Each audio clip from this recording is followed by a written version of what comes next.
সকাল কয়টা 6:45 Saint Martin. আমরা বসে আছি, আল্লাহর নিয়ামত রহমত দেখতেছি। সামনের ভিডিও দেখাও, আল্লাহর নিয়ামত রহমত কিরকম। সামনের ভিডিও তোমরা ইউটিউব থেকে দেখে নিও, আমাদের ভিডিওতে দেখা লাগবে। আমরা এখন খালি দেখি। প্রবালের উপরে বসে আছেন ইকবাল সাহেব। আল্লাহ আমাদেরকে এখানে আপনাদের বউ নিয়ে আসার তৌফিক দিন। আমিন এত সুন্দর এক সকালে যেন বিবির সাথে বসে আমরা গল্প করতে পারি। আমিন আমিন। হ্যাঁ, এই যে ট্রলার গুলো ছাড়তেছে, ফিশিং ট্রলার।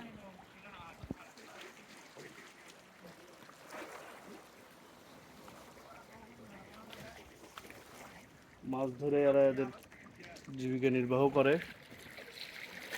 আমি পাথরের উপরে একটা কাঁকড়া দেখতেছি। রে, ওই যে ভেসে গেল পানির সাথে।